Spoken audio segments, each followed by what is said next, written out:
আজকের রেসিপি হচ্ছে, দেখতেই পাচ্ছেন কিসের বড়া, এটা কেউ বলতে পারবেন? হ্যাঁ, এটা হচ্ছে মাছের ডিমের একদম মুচমুচে বড়া, যেটা মুখে দিলেই না মিলিয়ে যায়। So hello everyone, welcome to my channel আমি দাস ওয়ার্ল্ড। চলে এসেছি আজকে নিয়ে আপনাদের জন্য আরেকটা রেসিপি। তো এটা হচ্ছে মাছের ডিমের বড়া। আমি কিভাবে তৈরি করি সেটাই আজকে আপনাদের সঙ্গে শেয়ার করব। আমার তৈরির পদ্ধতিটা অনেকটাই আলাদা। হয়তো অন্যান্য ভিডিওতে আপনারা দেখে থাকবেন যে কেমনভাবে তৈরি করে, কিন্তু আমার পদ্ধতিটা সম্পূর্ণই আলাদা। তো চলুন দেখা যাক কিভাবে আমি মাছের ডিমের বড়া তৈরি করি। তো এখানে আমি নিয়ে নিয়েছি মাছের ডিম, ভালোভাবে ধুয়ে নিয়েছি মাছের ডিমটাকে।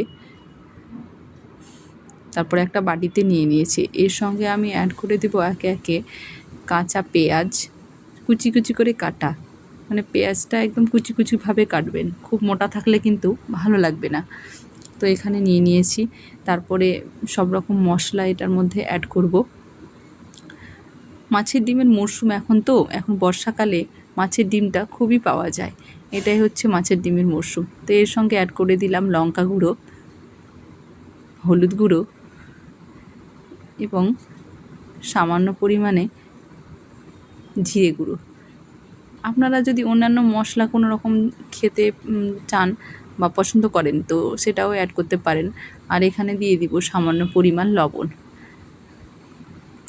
সবগুলো মশলাই কিন্তু আপনি আন্দাজ করে দেবেন, যেমন ডিম থাকবে সেই অনুযায়ী দেবেন।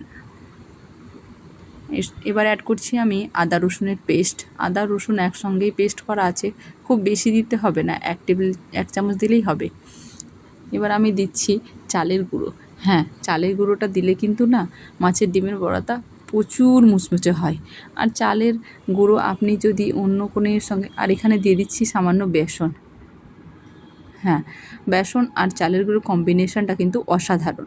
আপনি যে কোনো ধরনের পকোড়া তৈরি করলে যদি সামান্য পরিমাণ আপনি চালের গুঁড়ো দেন তাহলে ওটা কিন্তু মচমচে হবেই। এবার ভালোভাবে হাত দিয়ে মিশিয়ে নিয়েছি। জল কিন্তু একদমই দেবেন না, জল দেওয়ার কোনো দরকার নেই। আমি এক ফোঁটাও জল দিইনি, ওই মাছের ডিমের এটাতেই কিন্তু হয়ে যাবে। তো যাক, হয়ে গেছে, আমি ভালোভাবে মিশিয়ে নিয়েছি। এবার কড়াইতে তেল গরম করতেও বসিয়ে দিয়েছি। যেটাতে মাছ ভাজলাম সেই তেলেই কিন্তু আমি বড়াগুলোও কিন্তু ভেজে নেব। এটা হচ্ছে মাছ ভাজার তেল বলে এরকম লাগছে। তো আমি এতে এবার এক এক করে বড়াগুলোও দিয়ে দিচ্ছি। বড়াগুলো চ্যাপ্টা চ্যাপ্টা করে একবারে দেবেন, কারণ মাছের ডিম তো প্রচণ্ড ফুলে, সেজন্য যতটা পারবেন চ্যাপ্টাভাবে দেবেন। তারপরে ফুলে ওটা কিন্তু মোটা মোটা হয়ে যাবে। আমি এখানে দিয়ে দিয়েছি, এক এক করে সবগুলো দিয়ে দিচ্ছি। এই যে দেখুন, এবার আমি উল্টে পাল্টে নিচ্ছি। এই মাছের ডিমের বড়া তৈরি করতে কিন্তু একদমই সময় লাগে না, খুব কম সময়ের মধ্যে তৈরি হয়ে যায়। তারপরে লাল লাল করে ভেজে নিচ্ছি আমি এখানে। আর এত মচমচে হয়েছিল না যে কি বলবো। এইরকম কালার যখনই চলে আসবে তখনই জানবেন যে হয়ে গেছে। আপনারা আমার ভিডিও দেখেন যারা প্রতিনিয়ত, তারা জানবেন যে আমি খুব কম সময়ের মধ্যেই মানে রেসিপিগুলো দেখাই। তো যদি আপনাদের ভালো লেগে থাকে তাহলে অবশ্যই লাইক, কমেন্ট, শেয়ার করবেন এবং আমার চ্যানেলটাকে সাবস্ক্রাইব করে পাশে থাকবেন। আজকের এই পর্যন্তই, দেখা হচ্ছে আগামী পর্বে।